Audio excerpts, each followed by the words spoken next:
This is Chase Vernon, and you're listening to the Dynasty Hotseat.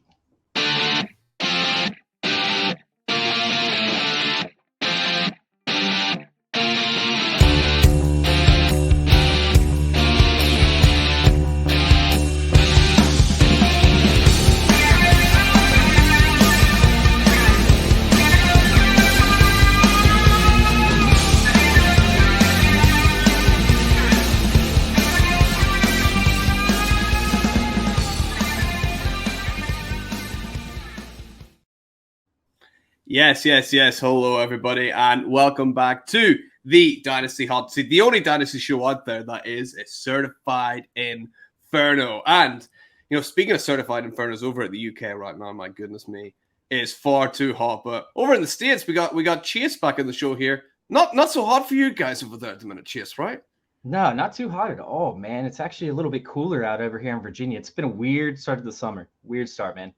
Yeah, but it's still pretty. We got to chat off air, and you're like, man, it's like 70 odd degrees. That's like 21 degrees Celsius. And I'm like, nah, I'm dead to water in that anyway. So hopefully it's not going to be too hot in the hot seat here. But we know how it gets. This is your second time on the show, and for people who didn't catch the first time, Chase, you just want to remind people, like, where can they find you online? What are you up to? Who do you do stuff for?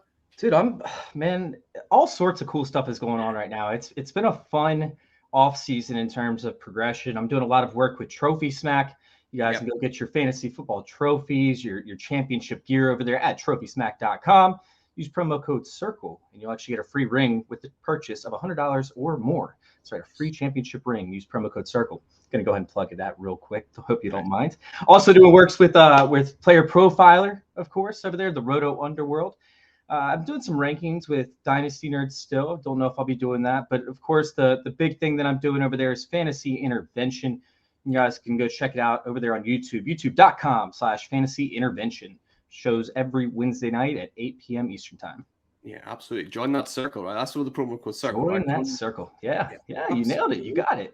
Yes, Chase, absolutely. And just thanks, like, Chase, for coming on again. Thank everyone else for listening, old and new. And if you've not already, you know how important it is to everybody, right? Thumbs up on this video, hitting that subscribe if you're new here, and let's keep this channel grinding along. And hopefully you'll enjoy this episode. And we're gonna get right into it with just some kind of general, like, hints and tips for Dynasty players, Chase. And we're just kind of a little conversation about one of the things that you think is really important, right? Yeah, I mean, so there's a few different things, especially when it comes to startups with Dynasty, right? And when it comes to startups, you want to make sure that you have a roster that's on the same bell curve of production and age. So essentially, if you go in, and it's changed a little bit over the years, because it used to be rookie wide receivers, they didn't really produce year one, or their production wasn't as high in year one as we would see by year two or year three. Yeah, it's my Xbox going off in the background. Sorry about that. But, so we would have time, right? You would draft a rookie wide receiver, some young guys, and then you would have time to add rookie running backs, and they would all end up producing at the same time. But now we have guys like Jaamar Chase, going off, Justin Jefferson going off, even Chris Olave when he played, Christian Watson when he played. These guys are producing year one. So it's kind of changing the strategies of getting guys in the same age groups. So obviously every draft's different, right? You got to play the board. You got to know your league mates. You have to know exactly what you're doing.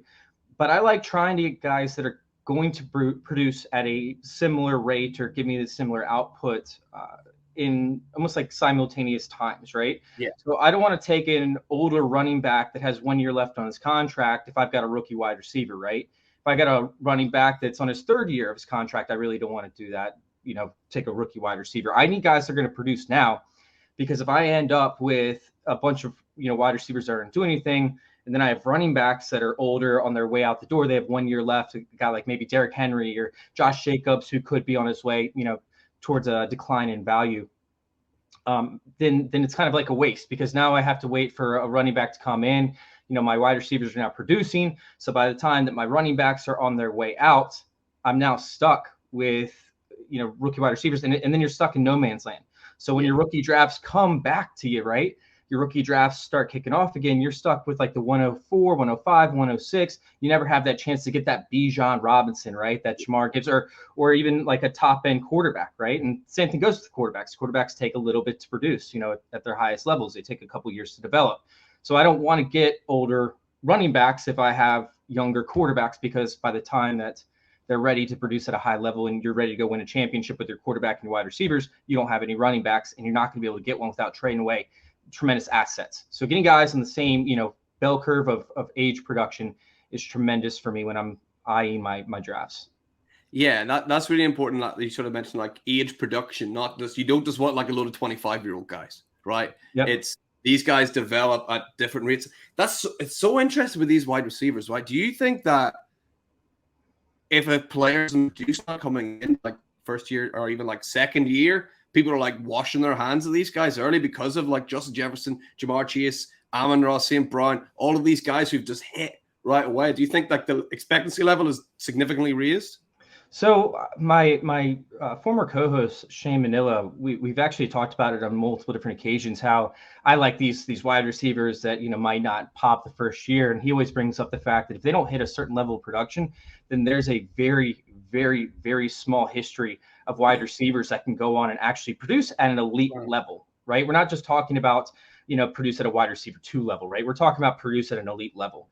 So the guys that are going to do it typically do it early. The guys that don't do it might take a year or two to do it. You might not get ever that elite level production out of them, but that doesn't mean you should just dump them. They still can be flex options. They can still be, wide receiver 3s, wide receiver 2s, and fill out a roster, and they can still be valuable to try and upgrade, to a new player. So of course you don't want to wash your hands on them completely, but remaining, not getting stuck on the fact that you think that they could still produce no matter what, and this, and it's like, you got to keep your mind a little fluid. You got to be willing to kind of move on from some guys if there's a good enough trade offer that comes along to where you can get an elite level asset. Remaining fluid, I think, is critical when it comes to Dynasty. Just making sure that you're constantly getting liquid assets that can continually upgrade. Yeah, definitely. And then all the while, thinking about that plan, like if you can move off someone and still get somebody within that same like bell curve you're talking about, and maybe get a little bit on top, like you're still en route, you still got your same plan, and now you've got those extra assets on top, right? Dude, George Pickens is an excellent example, right? Because George Pickens, he was decent, right? Like he didn't produce at a crazy high level, but he was decent. By the time that the 2023 fantasy season kicks off, George Pickens is going to be going for mid-2024 first-round picks because of all the hype that's going to be around him. And that's something where, like, you better upgrade. You better go ahead and move off Pickens if you can get a 2024 mid to early first-round pick, because George Pickens will likely never be an elite-level asset. Now, situations change, right? There's no guarantee that Kenny Pickett's going to be the quarterback and that Kenny Pickett won't be elite, but they're, temper your expectations with players like a George Pickens type profile. Yeah, definitely. And Pickens is someone we'll maybe speak about when we pull up the draft board, because him, along with all these rookies, their ADP is out of control. Like it is so high. And let's do that now, actually. Let's pull up our draft board and we'll get to some of those players very soon, I'm sure. But before we get started, Chase, I always like to ask the guests coming on, in an absolutely ideal world, if you got to choose where you were going to draft from in a Dynasty startup draft, 12-team, this is non-tight end premium, it is Superflex. What position would you choose given the current climate, and why would you choose that? So typically, I don't care. You can give me whatever spot you want to give me. Essentially, I don't care as much, but if I get an opportunity to take a spot, I'm not taking one outside the top 8, because you have some elite level assets that you can get in the top 8, and then you have a teardrop. It might even be the top 9, depending on who you have. But like looking at it, we have Patrick Mahomes, Josh Allen, Jalen Hurts, Joe Burrow, Justin Herbert's borderline, but I'll go ahead and give it to him. Justin Jefferson, Jaamar Chase, Bijan's right there on the borderline as well, so that would be 8 right there. And then if you want to throw Lamar Jackson in there as well, we'll say 9. But those are the critical assets in Dynasty. That's probably my tier 1 of players in Superflex. So yeah, we'll call it 9. We'll put Bijan in that elite level category. Yeah. So anywhere in the top 9, I'm cool with.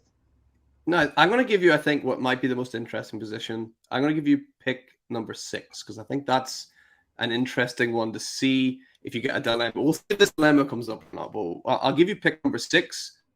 We'll claim that, and we'll get the draft going and see if this dilemma comes up. So then let's get the draft started and see who we who we end up with, as you know, these quarterbacks fly off the board as you'd expect, with Justin Jefferson, you know, ending up going just before you with losing 4 of the top quarterbacks available. Who's standing out to you from who's left there?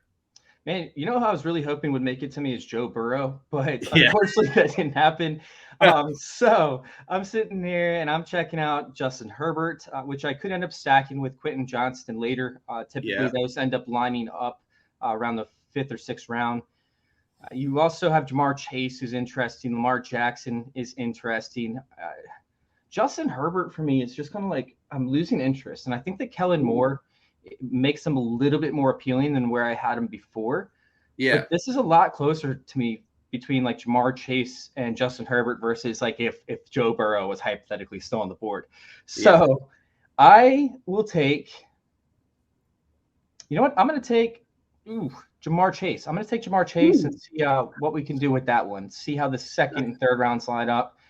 See if there's an asset, because I mean, to be honest with you, the way that we could build this out could be, hey, let's get a bunch of developmental prospects and then hope that next year, like Caleb Williams is what we think he's going to be. Yeah. And we can end up with the 101 in the draft, or somehow try to acquire the 101 through a trade or whatever we decide to do. So that way we can have Caleb Williams as our QB1 or 2 for next year. And then we're rolling in with like a Jamar Chase and Jalen Waddle or something along those lines.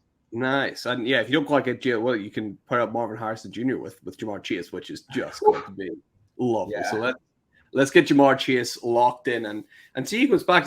I always find this super because obviously these 2 guys go in the first round of pretty much every Superflex draft, right? But I'm never the guy. I never take him. I can never quite pull the trigger. So I'm going to be real interested to see what's going to happen here. So we talked about how developmental this could be, right? This could be a developmental team. What if we just take a shot? What if we take a shot on Anthony Richardson?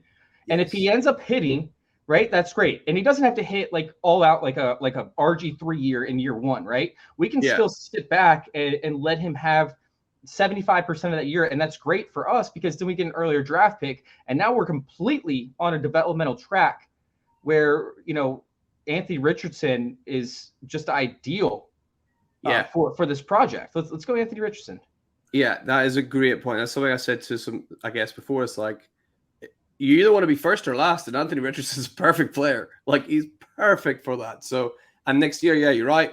You just slot him out, Caleb Williams in, perfect. Yeah, so let's get Anthony Richardson locked up. So you start off with Jamar Chase and Anthony Richardson in your team. That is a great start. And you see there, Travis Kelce, right? What do you do, Chase?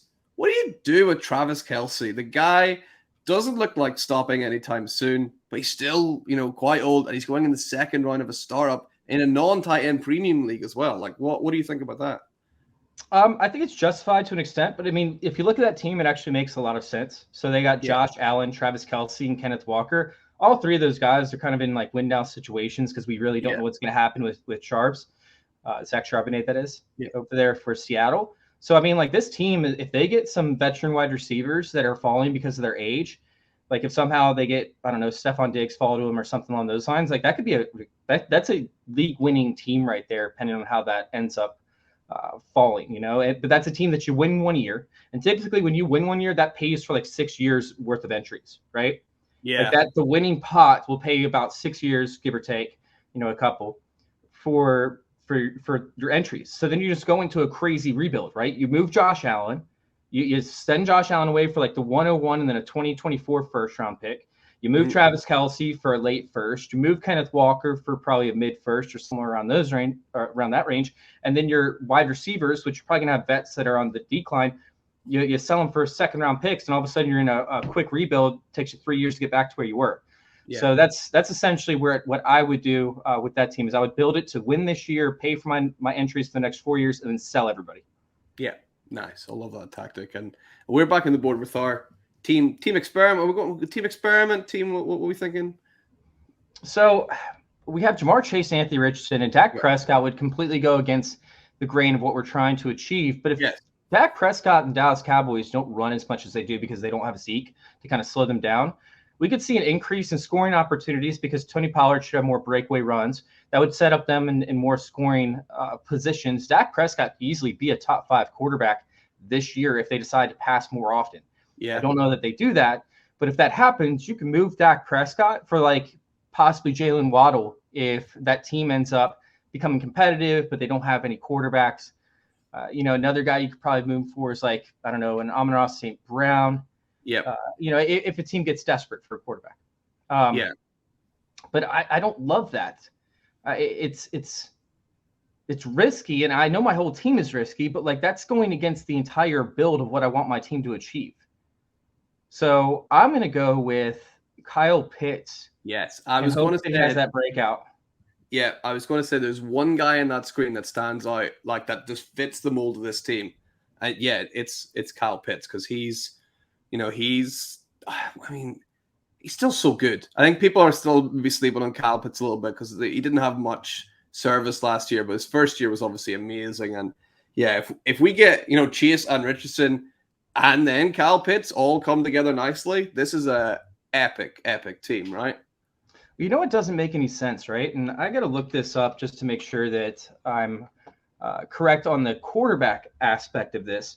But I know that Kyle Pitts in 10 games last year had the most targets of 20-plus yards.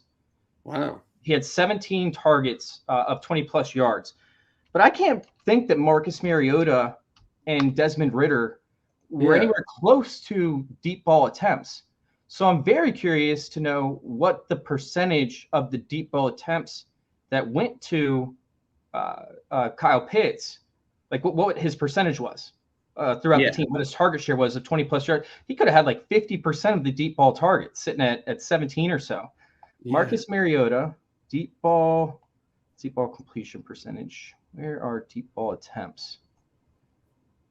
Sorry, I'm trying to find this while we're talking. No, that's all right. Yeah, because Mariota as well. I imagine his percentage not that high, I would guess. No, I can't find it right now. I don't want to keep people waiting, so we'll get back to that. But I mean, like air yards, for example, he was 19th across his games. Deep ball attempts, he had 51 deep ball attempts, 17th, and he played up until week 13. Then Desmond Ridder took over. I'll look up Desmond Ridder at another time. But yeah, I mean, that's such a high percentage. And if he's involved that way and they can connect because Desmond Ridder gets more accurate, there's less safety coverage because they have to put a safety in the box to defend up against Bijan Robinson. We could see Kyle Pitts have a massive, massive explosion onto the scene, potential tight end 1 on the year above Travis Kelce just because of his target quality, his target premiums. So now we're looking at Josh Jacobs, Jackson Smith and Jigba, Kyler Murray, DK Metcalf, Nick Chubb, TJ Hawkinson. There's only one person on the board that fits our mold. You got to go with our mold, right? Yep, absolutely. Jackson Smith and Jigba. Yep, get him locked in. And he's just, again, this project, this experiment. Like, I did think I thought, are you going to go Kyler Murray here because he's missing time at the start of the season? And that will, but then he is going to come back. And then he doesn't fit the mold when he comes back, right? Yeah, he's still older. We don't know. I mean, he has a massive contract. We've seen teams kind of trade away quarterbacks that still have contracts and they take the hit because they know that it's not worth it long term to have that type of player on your roster that can mess with the chemistry. Yeah. So, I do not like Kyler. I had Kyler 2 years ago as my QB 3 or 2. That was probably one of my worst takes in my fantasy history. Yeah. So we'll not pick up Kyler then. We'll go with Jackson Smith and Jigba and get him paired up with Jaamar Chase, Anthony Richardson, and Kyle Pitts. So just like you said in your hints and tips, like this bell curve, right? You can see it in practice here, guys. Right? This is exactly what Chase was talking about. He's delivering it here, and we're into the 5th round now. And is any of these guys here, like maybe like Jordan Addison, a young guy? Obviously, we're staying away, right? We're not touching Derrick Henry here. We're not really touching Deebo Samuel here. There you go. Right? See, you got it, man. You got it. You got it. Like, that's it. So, yeah, we don't want any of those guys. But there is one guy interesting. So Jordan Addison makes a lot of sense here. Yeah. But Daniel Jones is in a system that he's growing in, right? Yeah. We've seen Josh Allen flourish in this system. Yeah. Daniel Jones is rushing the ball. He's getting the opportunities. He's seeing the attempts, and they're adding weapons around him. We're seeing the Giants take massive steps to add weapons around him, right? They signed Paris Campbell. They're using Paris Campbell like crazy.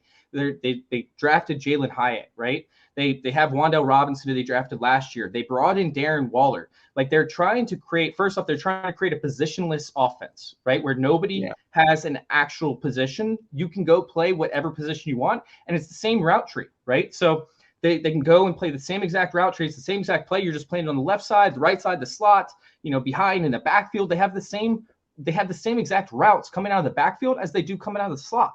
Yeah. So it's insane the way that they're developing this offense. And when you watch it, right, when you watch their practice, everybody's just running around and it looks like a giant chaotic mess, but it's controlled chaos. They know what they're doing, right? They're motioning constantly. They're throwing people around. Like, it's nuts. And last year it was unlucky, right? Because they lost Wan'Dale Robinson. They lost Colin Johnson. They lost, essentially half their offense to injury. Sterling Shepard, who's coming back, by the way, like, they lost half their offense to injuries. Kenny Golladay. Is he done? I think he's done. Yeah, I think so. So they didn't have any weapons yet. Daniel Jones still finished out as a QB1, right? I think he finished out as QB7 on the season, if I remember correctly. Yeah, or maybe it's QB9. I can't remember right off the top of my head, but he's in a position where if he has another great year and he takes a step forward, we could be looking at him getting drafted in the 3rd round of startup drafts, right? Yeah. Like that. And that's a massive increase in value to move up from the 5th round to the 3rd round. That's a huge jump. And he's on contract similar to Lamar Jackson for 2 or 3 years. So, if they end up throwing the bag at him because he does make that jump, we're going to see Daniel Jones become probably a top 12 drafted quarterback. So I'm interested in Daniel Jones, and Jordan Addison for me just doesn't do it. I think that there's too many weapons. They're working on a contract extension with Hawkinson. We don't know the future for Kirk Cousins. We don't know what kind of quarterback they're going to bring in. I'm not out on Jordan Addison, but I'm just not as high. I don't think he's going to see an increase in value from this year to next year. Yeah. I just don't see him taking a jump. I think he's going too high right now. So in startups, that is. So I'm going to take Daniel Jones. Yeah, I think that's a great pick there. I think he's someone that people are going to look back. I mean, for example, this like fictional Team 5, they're going to be kicking themselves next year. They took Dameon Pierce ahead of Daniel Jones. Absolutely sure of that, right? Yeah, it's very possible. But Dameon Pierce isn't going to get any higher. Yeah, right? No way. Yeah, absolutely not. So I think Daniel Jones is locked in there. And we got Anthony Richardson, Daniel Jones, great rushing upside quarterbacks on our team, which is always good. And here's our boy George Pickens we talked about. Look at that. He's going, right where like a Michael Pittman Jr. is going, like Terry McLaurin, Jameson Williams will find his teammate all the way down there as well, I'm sure. Is George Pickens someone that fits your mold here, or you're thinking, no, his value is too high, like right now? So his value is through the roof, right? Yeah. His value is astronomical, and it's only going to go up between now and the end of the season. So he's on my radar as a pick and trade. Can you scroll down to see who we're looking at? Because Dallas Goedert doesn't fit the mold. Kirk Cousins definitely doesn't fit the mold. Terry McLaurin doesn't. Jared Goff doesn't. Joe Mixon doesn't. Jameson Williams could, but he could also fall to us in the next round. So I'd rather play that game with a suspended player than play the game of, let's reach for a guy, essentially, even if it is your guy. We talked about year one wide receivers not producing, and although I'm on the Jameson Williams train, I love Jameson Williams. He's one of my guys. Shane brought up, no matter what the reason is, players that don't produce in year one typically don't go on to produce. There's a very small, if any, track record. There's like 3 wide receivers in NFL history that became elite assets. All right, so Zay Flowers fits, but I mean that's too far down. We can hope for some of these guys, Dalton Kincaid, whatnot, to fall to us. Yeah. So let's scroll back up and let's go with George Pickens. Yeah. Take the dude that we could see the increase in value of by the time the season starts. I guarantee you, once the training camp hype starts, if you had a Pittsburgh Steelers fan on your roster, you could flip them for a 2024 first pretty easily. But actually, at that point in the draft, I would try to move back to like where Terry McLaurin was.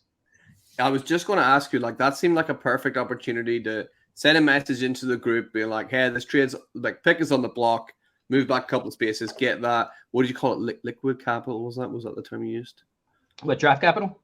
Was it something about liquid? Was it? I don't know. Liquid assets. Liquid assets. Liquid assets. Yeah. The pieces that you can move, and when you look at some of these teams that only have one quarterback and two quarterback leagues, I think that any one of these teams could have moved up to grab like their guy, to grab Kirk Cousins, grab Jared Goff. And I don't think Trey Lance goes there where we see it. That might be like a Brock Purdy spot. But any one of those guys could have moved up and given you a second round pick in 2024 to move up and grab their guy before somebody else got it. We just saw three quarterbacks come off the board. Yeah, absolutely. And sadly, we also seen Jameson Williams, Jahan Dotson, Dalton Kincaid, guys that maybe would have fit that mold coming off the board as well. You got people like Brandon Ayuk still there at the top, though. Zay Flowers, we talked about, still there. Anyone standing out for you, or do you want to see a certain position in particular? The two guys that are really standing out is Rachaad White and Zay Flowers. Rachaad White is going to see a primary role in an offense that's going to have to run, and so we're going to see an increase in value for him most likely, unless they bring in somebody like an Ezekiel Elliott, Dalvin Cook. That could completely crush his value. But that doesn't mean that it's going to crush his production. Right? If he goes out and he's more efficient than Dalvin Cook, they're going to roll with him on a 60% snap share, which is pretty normal from what we've seen around the NFL. The other thing that could hurt his value is if Chase Edmonds comes in and ends up as the receiving back on third downs, because he did get a solid amount of receptions last year. So I'm hoping he does get the third down work. But Rachaad White and Zay Flowers are both on the board for me. I would have loved to have the turn where I might have moved up from – I might have traded back with the 6.7 to the 6.11 and 7.2 and grabbed a couple of these guys, and also traded my 10th round pick or something like that to move up and grab two of these guys, because I liked a lot of people like you brought up that are on the board or were on the board and currently are. Yeah. We don't need to do anything because we're not focused on this year. So that's why I kind of want to go Zay Flowers over Rachaad White. But my gut is kind of wanting me to lean with Rachaad White. Which one would you go? See, Rachaad White worries me because I'm fairly sure that Tampa Bay really is like a big standout team for me. That's like they're going to bring somebody in. I just have I don't know. I can't really explain it. It's more like a gut thing. I'm just looking at their depth chart. I mean, they obviously did draft Sean Tucker as well, but he's got his own concerns as well. Rachaad White, he has like a dangerously low yards per carry as well, but that's not really where his value is going to be. But if he's not carrying the ball well, I would be a little bit concerned about, how much time he's going to get on the field. Will that affect it? Like if he's not producing on both sides of the ball with it in his hands and catching it, that does give me some pause in Rachaad White. Zay Flowers, I'm super interested in Zay Flowers, though. I'm really interested to see what this new look offense is going to be. I think he's perfect. I think Zay Flowers is, I've said it before in the show, he's like the perfect taxi squad guy.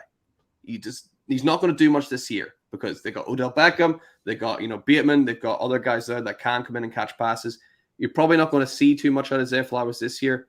Put him on your taxi squad. Don't worry about it at all. He'll start coming good maybe next year, the year after, which I think is perfect for our build. Honestly, like the reports coming out that he could be the leading wide receiver over there for the Ravens. Like, they're talking about his route running ability. They're talking about how they're getting the ball in his hands, similar to what they did with Devin Duvernay. But they said that he's more Marquise Brown than he was Devin Duvernay, but they're still using him like Devin Duvernay. So he's going to have the deep targets and he's going to get the touches. So, I mean, I love Zay Flowers. Let's pull the trigger on that, and then hopefully we can move Pickens for maybe a J.K. Dobbins to start out the season if we feel like we're getting with a competitive team. Like, if we feel like this team can compete, we're moving Pickens for running back. Yeah, I think that's a really good idea. And just perfect to get this guy not really even wanting to play. I'm just like, doesn't have to be in my starting lineup. I'm just going to take him so I can trade him away at later and get some of that capital back. And, some of the guys here coming off the board could have been maybe useful to us, but we've still got, a lot of people on the board. Someone like a Jordan Love, what do you think about that? Is it too early for you to take a third quarterback? Is Jordan Love starting out to you as a guy that might slot into this team? So Jordan Love is interesting because, once again, we talked about increase in values and he fits that mold. Daniel Jones is somebody we can move off of in 2024 and then have, Jordan Love pinch in there. If we're competitive as well, we can have Jordan Love for the bye weeks or for the tougher matchups, because Daniel Jones has Washington, who has a phenomenal secondary. I think they were first up against quarterbacks last year, or pretty close to it. And you have Philadelphia, who's has a dominant defense. They get after the quarterback. They cause a lot of pressure, fumbles, interceptions. And then you have Dallas, who has Micah Parsons and company. I think they were up there turnovers forced or interceptions for last season with Malik Hooker running that safety position. So Yeah. there's 6 games a year that I don't love Daniel Jones to be in my starting roster. However, once again, we're not talking about this year. We want young guys that can help us out. So for me, it's between Isaiah Pacheco and Jordan Love. I'm not a Zach Charbonnet guy, although I do think that he has value there if Walker continues to struggle with his yards per carry and getting stuffed at the line. I think that has more to do with the offensive line than it does him. But I will say, let's go Jordan Love and continue to punt the running back and see what we can fill in with running backs like later on. Like this team is interesting because once you get into like the later rounds, it doesn't really matter like that you're taking older running backs if you have a young team, right? Because they're just going to fill in anyways from week to week. And typically I don't like to keep guys on my bench that are wide receivers. I don't want project wide receivers because they rarely pan out. Sure, you might get a couple good weeks from them, but it's pretty rare to find like a Gabriel Davis who sees like a massive increase in value that you took in, the late second round of your rookie drafts, or guys that are beyond round 12 in your startups. Yeah. I like to hammer running back at that point and quarterback. Yeah, I completely agree. Very, very similar to, I'm doing a startup right now actually where it is essentially I took my 2 quarterbacks, first 2 picks, and I think I had 6 picks in a row. I just took wide receivers because everyone else was trying to grab these running backs. I was like, okay, like I'll just keep grabbing the value wide receiver over and over and over again. Now we're around like 11th round, maybe 12th round, and I'm just going just through all the running backs just to get some depth in there. So yeah, I think that's kind of similar to the way I like building my teams at the minute this offseason. So we're back on the board, and Geno Smith comes off there, and we're faced with some people here again. Here, Michael Mayer, I suppose, is a young guy. Couple of older prospects here. Do you want to see a certain position in particular, or you want to scroll up and down? No, I've got my eye on 4 guys here. Okay. Aaron Rodgers still on the board. Yep. Michael Mayer is obviously a target. He can fill in if Kyle Pitts doesn't, hit that upper echelon that we hope for. You also have Kendre Miller, who's in a position to take over after Jamal Williams leaves and after Kamara, inevitably faces a suspension. Yeah. Alexander Madison is somebody that's going too low in drafts right now because he's a starting running back. I don't like Alexander Madison. I'm not a Madison guy. I can't stand his yards per carry. I don't think he's efficient. He doesn't have breakaway runs, but he is a starting running back in the NFL. And there's not a single other guy on this board right now that has a backfield to themselves, essentially. Yeah. But although put some respect on my guy Dwayne McBride, Chase. How about that? He had more fumbles than receptions in college. Yes. That's crazy. Yeah. More fumbles than receptions. I think he's going to do very well in the XFL when he inevitably makes it there. I think he's going to be the lead running back. He's going to tear teams up in the XFL. Yeah. So there's one thing though that you got to pay attention to in dynasty startup drafts, and it's the fact that you'll never get a quarterback cheaper than you will in dynasty startups. Yes. And if you have a top tier wide receiver in Chris Olave, you have Michael Thomas who could be coming back. You have 3 capable tight ends in Foster Moreau, Taysom Hill, who they're using like a wide receiver right now, by the way, and Juwan Johnson, who thinks that he's going to be playing the slot where Hunter Renfrow played. Meanwhile, you still have guys like Rashid Shaheed and other options in the receiving game.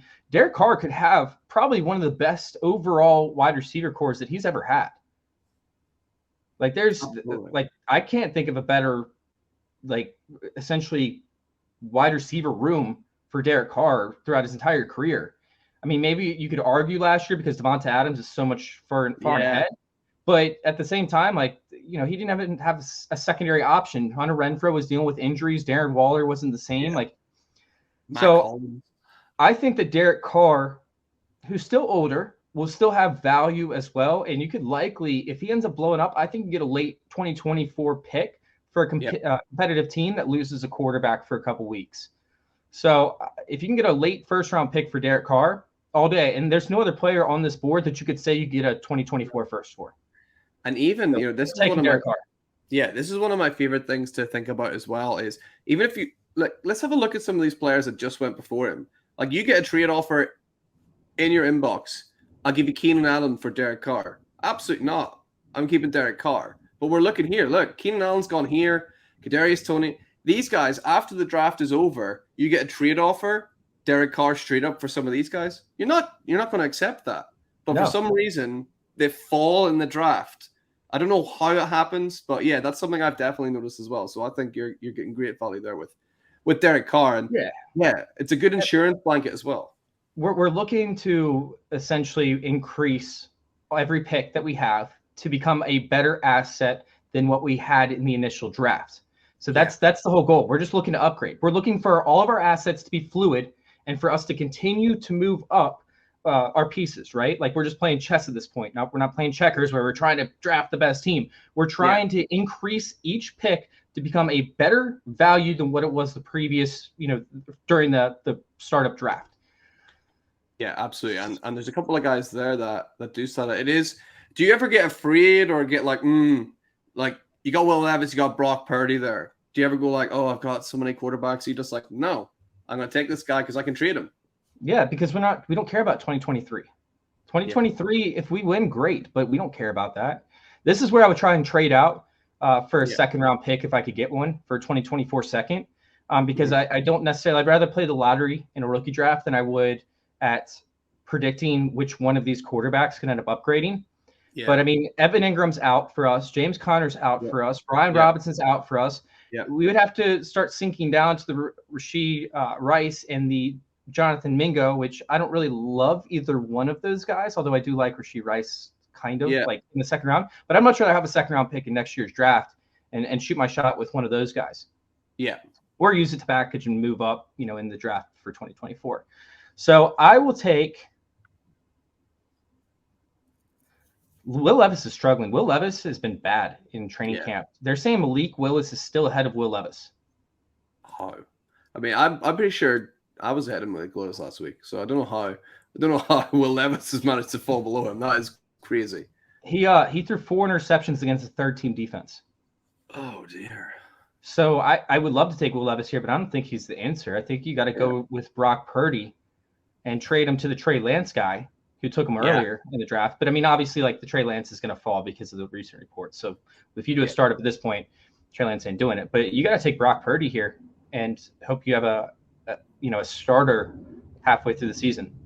Yeah, I think that's absolutely spot on. I think you take Purdy there and see what happens. I've got a funny feeling, end of next season, I think Brock Purdy will be the guy that starts more games than not for the 49ers as well. I just think it might not be their full-time solution there. They might go and try and trade for someone or do something else. But I think Purdy, it's his job to lose for next year, I think. Yeah, I agree. Now, I'm going to go a little bit off-brand from what we've been talking about because I don't like some of the other options on the board. Desmond Ritter's very interesting, right? I'm thinking Desmond Ridder to an extent. But I just don't like Desmond Ridder. And he could be replaced by next year. He might not even win the starting job. It could be Taylor Heineke. Yeah, so I'm going to go a little bit off brand from what we've been discussing, and I want to go Antonio Gibson here in the 11th round. I'm a huge Antonio Gibson guy. I think that he could see a massive uptick in value halfway through the season, not from next year. I think he's going to end up probably around the same range as he did last year, but he's going to be the perfect fit for this Bieniemy offense. Yeah, I think so as well. And there's something in the back of my head, and I can't get rid of it with Antonio Gibson. It's like, what if he's this last year's Josh Jacobs, right? A guy that we had cried out forever to be used properly and get his hands on the ball, get him catching passes, and no one's really done it to the extent that we thought. Maybe Eric Bieniemy's the guy to really unlock Antonio Gibson and really send him soaring up those dynasty rankings. What do you think? Am I crazy for thinking that? No, I have Antonio Gibson. I think he's going to have a career year this year. And never just call me crazy because he's finished as a top 12 back twice. I think he's going to do better than that this year. I think he's going to be a monster in the receiving game. Yeah. And now this is the point in the draft where I have to tell you, Chase, Sleeper has a bit of a weird glitch here. So what's going to happen is no one's going to take a quarterback basically until round 17. So they're all going to stay. So it's up to you. You could probably just draft all these quarterbacks, or we can kind of flick it off and just have a look at the flex players and maybe take a quarterback where you think is value, or you just say, screw it, I'm going to take these guys and it's Sleeper's fault. Let's take one more quarterback Yeah. Because I want it to be as realistic as possible, although it won't be. So I'm going to say if this quarterback's still on the board, I'll take him in the 12th round all day, and that's Sam Howell. Yeah, absolutely. Do you think Sam Howell will beat out like a guy like Brissett, who looked pretty good when he played at the Browns last year? I mean, not a game changer per se, but like a steady hand. Do you think Howell's definitely gonna beat out somebody like that? Reports are that Sam Howell has a starting job pretty much on lock. He's looking good in camps. He's starting as the quarterback one. They want to take a chance with a younger guy. They want to set this team up for long-term success. I'll never forget Ron Rivera came in. One of the first things he said was, I didn't do this well in Carolina, and I'm not going to make the same mistake here. And that's developing young guys and being patient with young players to set the team up for success down the road. He with Carolina, like Trey Boston, he had issues with their defensive tackle. I can't remember his name. He butted heads with him all the time because he wasn't developing his guys. He wanted instant production, but he wasn't being patient with them, and so they got frustrated with him. Yeah, so I think that they're going to give Sam Howell as much room as they need to grow, and hopefully, he does a little something that flashes and allows us to move off of Howell at some point and obtain some value. But let's go ahead. Let's scroll down because obviously we talked about how the quarterback's just going to get stacked. Yeah. So I'll flick it onto the flex mode, and we can go back and look at quarterback later if you want. But I'll take him out for now. And we got Sky Moore, John Mechie, who we haven't really seen play at all, and there's Samaje Perine who's there that will start the start of the year most likely, but he doesn't really fit that mold that we're building really. So is anyone standing out there? Well, Rondale Moore could see a very heavy target share, especially if Marquise Brown goes down. I feel like they got to figure out some way to get him, involved in the offense. Yeah. And they don't have anybody else. They have Marquise Brown and they have James Conner, who both those guys stay with injuries, pretty consistently. And Rondale Moore does too. Maybe Rondale Moore is the one with the injury, but he also probably has more upside than anybody else on the board. I think Jacob Myers is interesting, but I don't have any need to go after him because we're not caring about this year, and he's going to see a decrease in value probably following this year. Yeah. Luke Musgrave is pretty sexy, but we don't have to pay attention to the ADP as much at this point. Because I don't want to reach 2 rounds when I don't have to, but it's not like we're giving up value because all these guys have their issues, but they still have some upside, which is why they're going in the 13th. I think that Trey McBride could have the most upside, especially if a team makes a acquisition for Zach Ertz, right? If they inquire about Zach Ertz and they're like, hey, we can save like $3 million if we move him this year and $4 million next year. If we move off him right now, I think that Arizona would rush to the phone and hit accept, smash that accept button as soon as they possibly could. Yeah, I think so. So Trey McBride is interesting. He's a good receiver, good tight end overall. He can play every facet of this offense. We just talked about how they don't have anybody else. Yeah. So I'm between Trey McBride and Rondale Moore and Luke Musgrave, who's the starting tight end for the Green Bay Packers. Yeah, there's been a few reports. What are the reports on this kind of battle between Kraft and Musgrave? Do you think Musgrave will end up being the receiving? Yeah, he's already practicing with the ones. Kraft is behind him. They run the most 2 tight end sets in the league last year. They were up there, maybe not the most, but they were up there in terms of 2 tight end sets they ran. And now that they have Jaden Reed to add to their offense, I don't know if that's going to be the case again. If they decide to roll out with more 3 wide, 13 personnel. But we got Jordan Love. Let's go Luke Musgrave. Yeah, absolutely. Because that's looking for those stacks as well, and seeing what you can do for the value. And that could even be like if you're looking to trade Jordan Love, what a perfect throw in Luke Musgrave would be, like in that trade as well. You can you've been sniped a couple of times there. Talk us through what's happened. Man, I was so stoked. Once I saw Israel Abanikanda come into us, I was like, that's a perfect running back, right? Because if anything happens to Breece Hall, he fits in there. He's probably going to share the workload. He's probably going to get a 30% snap share at least, right? Yeah. But he'll have blow-up games, and we can use him as like a flex guy from week to week. If Breece Hall goes down, then he's a automatic RB2 at least. Yeah. Oh man, I just got so excited and then so heartbroken all at the same time. I could see it all happening. If you're not watching on YouTube, go check this bit out in particular. It's great viewing. But unfortunately, Israel Abanikanda didn't quite make us back to us, along with like Trey McBride and Wandale Robinson we mentioned earlier as well. But the funny part was when I was watching the screen, right, I saw his name disappear, so I thought he got picked. And then I saw that we were scrolled down a little bit. We weren't at the top of the list. Yeah. And I realized he wasn't actually picked. And so I got excited again. And then I got let down because he got picked right before us. So it was like a double whammy. Like I got hit twice from Izzy. Izzy let me down twice. She broke my heart. You broke my heart, Izzy. Yeah, well, let's hope Breece Hall stays fit and healthy all year then, so he won't be too heartbroken. But yeah, we got these guys at the top. People like Alex Pierce. He's an interesting guy. I mean, people are kind of forgetting about Alex Pierce. That people are forgetting that he exists at all. I like Alex Pierce. Yeah, they bring up Michael Pittman Jr. and they bring up they've got like Michael Pittman in there. They got Josh Downs. Like Alex Pierce, not bad. Like not a bad player at all. No, I like Alex Pierce. I think that he's an asset to have on your team because he's a guy that allows you to move up and get an elite asset. Yeah. He's a guy that should have a role in this offense, especially down the field. I think that he's a dude that has a high athleticism score, which I absolutely love from a wide receiver too. His average target distance, his ADOT, was 11.4. That's great. Yeah.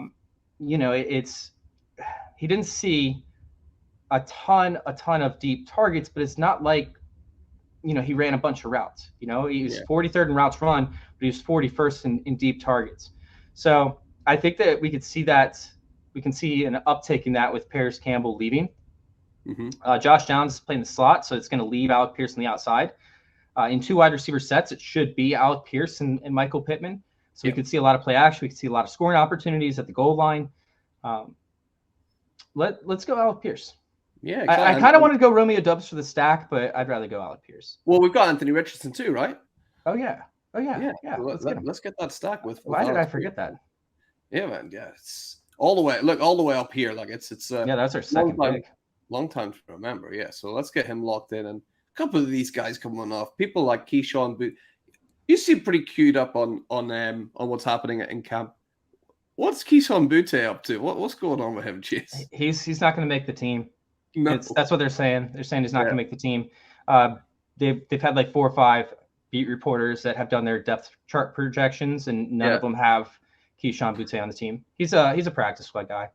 Wow. But there's another rookie that I absolutely love. Ooh. Who is it? Tank Dell, baby. Tank motherfucking Dell.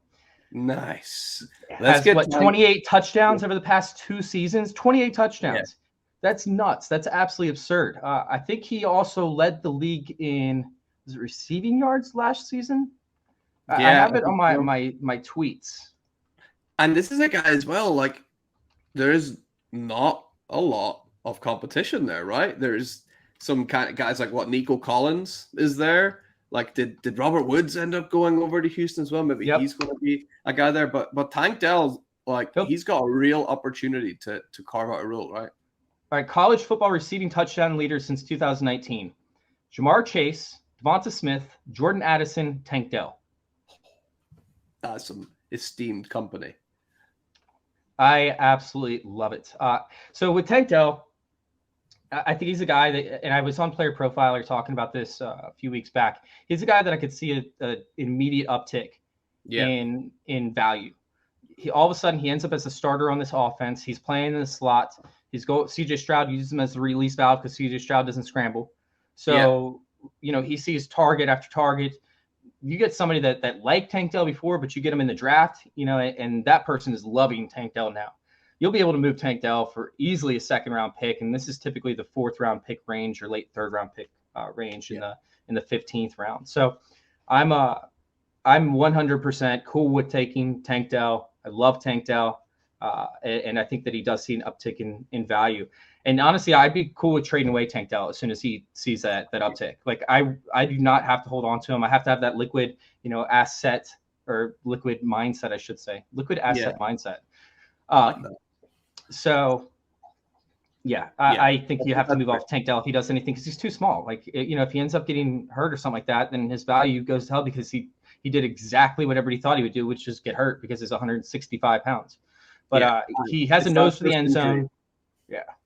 Yeah, He'll that play first the slot injury too. will kill it.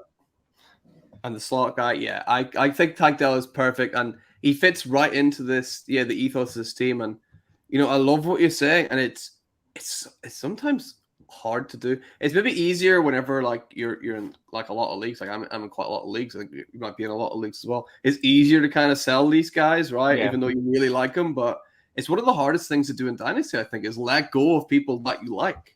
Yep, I agree with you 100%. Yeah. All right, let's scroll down. Let's see what we have, because at this point, this is where I would start stacking running backs. We have 3 picks left, and we have 1 running back on the team.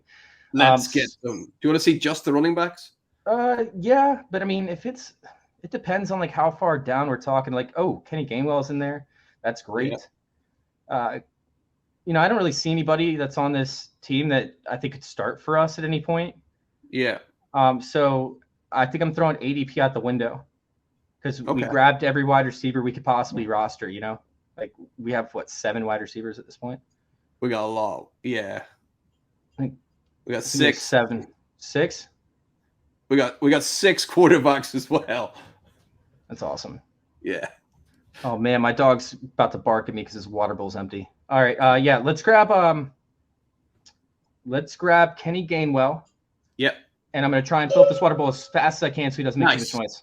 Let's do that. Let's grab Kenny Gainwell and let's see if we can keep Chase's dog from causing a scene here. And this is for long-time listeners, long-time viewers. You'll know the 17th round. This is what happens here. All these quarterbacks go. We'll have to inform Chase whenever he's back that 17th round is your last chance to grab a quarterback because they all disappear.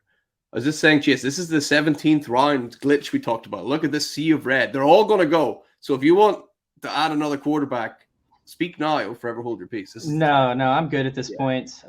We got as many as we can roster. And sometimes your league mates, they'll actually hate you for stockpiling quarterbacks. They won't even trade with you. They'll be like, oh, now you got to roster all of them. But eventually it's going to come. It's going to, they're going to break because they're going to need a quarterback. And if they don't get a quarterback, they're going to lose. So now we have a few guys. I think Keontae Ingram's interesting because James Conner could end up getting hurt, and he's automatically plugging into that starting role. Meanwhile, if James Conner doesn't get re-signed and they don't do anything before the draft, Keontae Ingram will see an uptick in value, regardless, right? Because people are going to say, oh, he could be the starting running back. He could be worth so much more. Like Tyler Algier. Tyler Algier is the perfect example. Yeah. Right, where he was going for late first-round picks in some cases, early seconds. And then all of a sudden he gets replaced by Bijan Robinson. But you got to move him. You can't hold on to him. If you hold on to him and reports start coming out that the Atlanta Falcons could draft Bijan Robinson, his value tanks, right? Yeah. So I think that we would see Keontae Ingram in a very similar situation in 2024. So Keontae Ingram's my pick here. Nice. Yeah, I think that's good. And I mean, James Conner has been healthy the last 2 years, but I mean, he's been so injury-ridden apart from that. What are the odds James Conner gets a 3rd year of a clean bit of health? I'd say quite low. Yeah, especially if they have to utilize him all the time because they can't move the ball any other way. Yeah, absolutely. So we got one more pick here. Are we going to hit the running back 3rd time in a row? Or do you want to see who else is left anyway? Let's just see who else is left. Yeah, let's check it out. Why not? We got Michael Gallup. Michael Gallup all the way up there. Right? That's a sexy last pick. That's a sexy last pick. He's looking good coming out of training camp. The reports are shining for him. He's the wide receiver too for that team, right? So. That team that's going to pass just like over their tight end. Yeah. We go on Michael Gallup. I think we have to. I think we're required to. Yeah, I think that is a great last pick there. Great value on Michael Gallup, a guy that I just hope all comes together from this year because he's such a good player. He just can't stay healthy. So I'm really hoping this is his year. And he's not a guy that we're going to be able to move, right? Like he's going to be there. He's going to probably die on our roster at some point. Yeah. We'll use him in the flex when we can use him in the flex, but he's a guy that's going to die on our roster. And you have players like that from time to time that you have to invest in. Yeah. It's tough to do it when you have such a young team and you're building for the future, but it still works, I've had Michael Gallup in my home league forever, and I've been trying to sell him forever. And I get every now and again someone's like, "I'll give you a 4th." I'm like, "Nah, what's the point?" Like, I'll I'll keep Michael Gallup for that price. So that brings us to the end of the draft, Chase. So let's quickly review, the players that we've drafted here. Sleepers put them in a positions here, but this might necessarily be what the team looks like at all come week one. So we got Anthony Richardson in a quarterback, we got Antonio Gibson, we got Kenny Gainwell in at running back, and then we got loads of wide receivers. I mean, look, this is great. We got Jaamar Chase and Jackson Smith and Jigba there.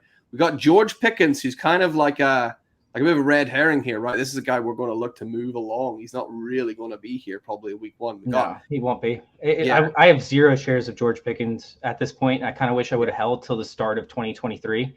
Because I think he's just going to go up from here, but he will not be on a roster by week one.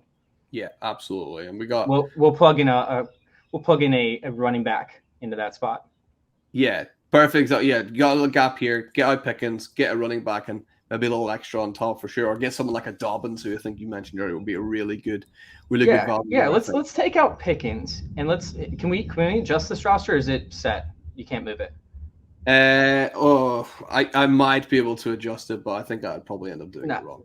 Let's just leave it then. So let's say we have Anthony Richardson, Antonio Gibson, J.K. Dobbins, Jamar Chase, Jackson Smith and Jigba, Zay Flowers. Yeah. Instead of George Pickens. So let's just leave George Pickens out of that. So Zay Flowers. Zay Flowers there. Kyle Pitts. Then who's going in our flex there? Alex Pierce, Tank Dell. Probably Alec Pierce. Alec Pearson here. Love it.